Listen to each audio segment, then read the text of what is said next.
your background, family background, is a mixed background of Indian and Pakistani descent. Being in Toronto, has a huge Pakistani community, and in both communities. Yeah. How does it feel a little bit warmer to come into Toronto, in the Toronto market? Yeah, it's kind of interesting with WWE. I get to travel all over the world, right? Toronto's no exception.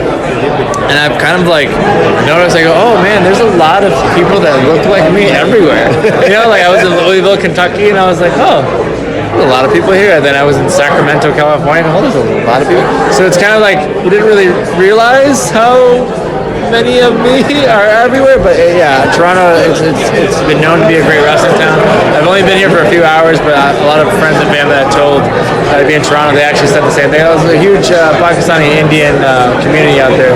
So hopefully a nice little reception for me on Sunday. You have in the past been criticized for not bearing the flag of Pakistan by some fans. You speak about unity as a whole world. Right. Can you expand a little bit more on that? Yeah, to me, it's kind of like how silly is the idea to define yourself and label yourself strictly based on where you were born, a matter that you had no choice in. So here's how I simplify it for people. I said, you would rather cheer for me because of where my parents are originally from. You would cheer for me based on that fact, not knowing if I'm a terrible person. What if I'm a terrible person? I'm a really bad person. But you go, he's from Pakistan, we gotta cheer him.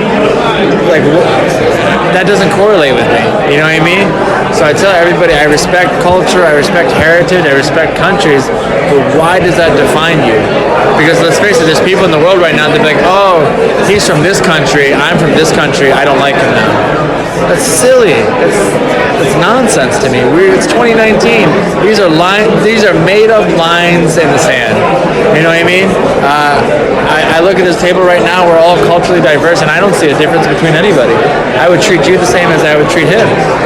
But you're telling me I should give you preferential treatment because you're from a certain country? That's silly. So people are like, oh, you should bear the flag. I said, I'm not representing a nation. I'm not representing a religion. I'm not representing a group of people. I'm representing humanity and a unity. My biggest fear right now in my life is I have my daughter is Amara. She's 5 years old, and she's going to start school in 2 weeks. And I'm terrified of the fact that she'll go to a public school and someone in her class may not like her because her name is Amara and she looks a certain way. That terrifies me. So how do I eliminate that fear? By making those parameters, those fears non-existent, by eliminating them. And how do we do that? By having no barriers, no difference between you and I. You got your start on 205 Live, and really you're one of the top talents that stood out from there. On WWE, it's on the pre-show sometimes, and you don't really get that time in the ring that others would like to see it. Yeah. What's a misconception you think about 205 Live that main audience can try? So, I appreciate you asking about 205 Live because I do believe it's the hardest working group of individuals in the company. They, like you said, they're put in certain positions that are kind of tough. The only time I believe it makes sense for 205 Live to be on the pre-show is because they're in a position where it's a much larger crowd that may or may not be interested in that match if it was in the middle of a pay-per-view. If they put the Cruiserweight Championship match right in the middle of a major storyline match that had just taken place before and then after, it might get lost in the shuffle of it. Also with pay-per-views, there's timing cues. You know what I mean? The pay-per-view has to end at a certain time. So what I don't want is for the 205 Live matches to go shorter. When they're on the pre-show, they're guaranteed X amount of time to go out there and do the thing, and I feel like that's where 205 strives. When you give them at least 15 minutes to go out there and tear the house down. If you watch any of the last couple main events on 205 Live, they've all been about 20-25 minutes, and they've been unbelievable. So I'm actually happy that they're on the pre-show. They're going to continue to grow. They're going to be on the main pay-per-view eventually, but what needs to happen right now is the audience needs to get more acquainted with them. And so putting them on the pre-show, letting them warm up the crowd, having a hot, fresh crowd to work in front of them, it's the best move for 205. And recently you came on TV, the vignettes about you talking about your past as a police officer, which is really interesting because fans get a better idea of the performer behind the scenes before you were a wrestler. So who came up with that idea, and did it take a long time to get that onto TV? Yeah, so the entire concept actually started last year for WrestleMania. I had a Cruiserweight Championship match against Cedric Alexander, and I remember getting these scripts, kind of leading into the build-up, and like verbiage wasn't me. It's not how I would say it, and me and the creative, we were kind of clashing over this idea. And the guy that actually inspired me to go out and do these things is Xavier Woods. I kind of went to him and vented to him about it, and he said, all of this is your fault, right? And I was like, no, what do you mean? I have this diverse background, and I can talk this way, and I feel like I can cut a good promo. And he goes, if creative doesn't understand you, it's because you have not done a good job of explaining yourself or presenting yourself. You should be so clear that they go, and they're able to write for you. And if you can't, you have to show them. So I got all fired up. I go, I'm going to show him, So I went out and started recording my own stuff, and I would bring it to work, and I would show the writers and creative then. And then they go, and it came to a point where they admitted to me, they go, hey, we can't produce this or write this the way you do it. Just do it yourself. So, I had a meeting with Vince McMahon. I showed him what I was doing, and now the directive is it's called the Ali vignette. Like, that's how it shows up on scripts now. And I have free reign. It's not scripted. It's not written. It's not produced by WWE. It's entirely done by me and an amazing videographer named Craig Mitchell back home in Chicago. And we get together when we can. We make movies now. That's what we call them. We don't make promos. We make movies. So yeah, thank you for noticing that. And I feel like that's a big difference maker in my game. Like, that separates me from everybody else. I know you answered it many times to this question, but I have to do. How many regrets about your injury before WrestleMania? It's the biggest regret of my entire life, man. It's I've been wrestling since I was 16. So I've been chasing this dream of being WWE champion for 17 years, and I tell everybody, this passion is like, you close your eyes and you have dreams, right? And you go to sleep, but then when you open your eyes and you can still see your dream, that's passion. Like that's when you know when you're supposed to do something.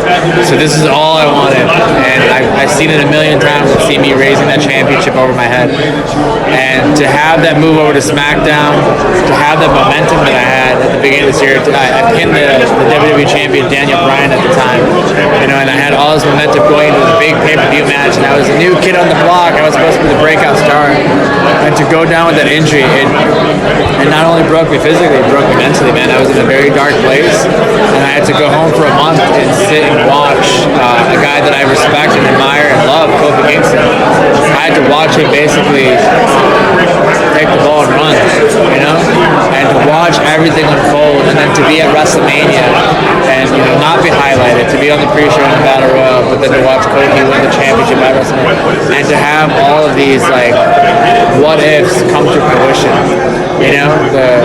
What if I didn't get hurt? What if I had that performance at Elimination? What if I went on the run? What if it was me at WrestleMania? Would I be WWE champion right now?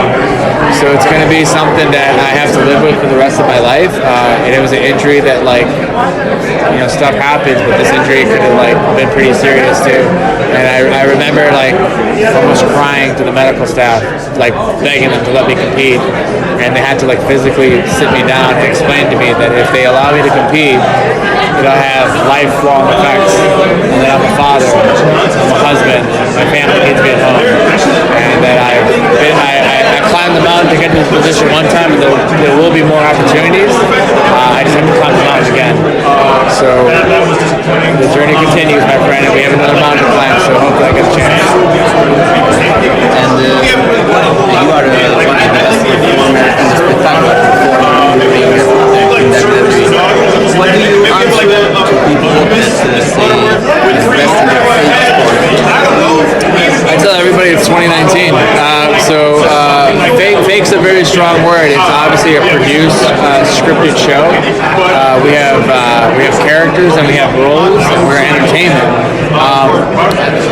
People have their own way of explaining things. I like to explain it this way. I said, when you watch a movie and you see a stuntman and he's in a car and he goes up the ramp and it crashes and it rolls, but you can still see him, then it's on fire and he gets out and then the guy jumps out of a 3-story, 10-story building, and that's all real. It's scripted. The guy's just really, really good at it, right? He's trained for hours and hours and hours, and there's certain things, elements of production that's shot to make it look like a certain way, but someone's actually taking the risk of performing the stunt.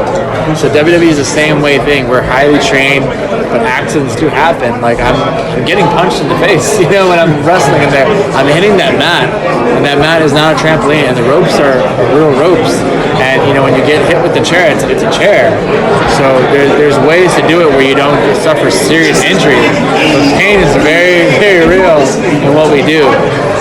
So I tell everybody it's just like watching a movie. It's just like watching a stuntman at work. The stunt is very real. Yes, it's produced and it's scripted, but the action is very real. Which is the standard week training session of a WWE superstar? So what? A week training. A week of training. So for me, everybody's different. For me, what I found works is high-based cardio. What I like to do is plyometric workouts. It's a lot of jumping jacks into squats, into burpees, and I'll do a circuit of that for about 35, 45 minutes. It's actually featured on Sheamus's workout channel called Something Worse, so look that up. So that's my go-to workout, and then I also do some heavy weightlifting at the end of my session. So I'll probably work out about 5 to 6 days a week. Thank you. Okay, cool. Thanks, guys. Thank you for your time.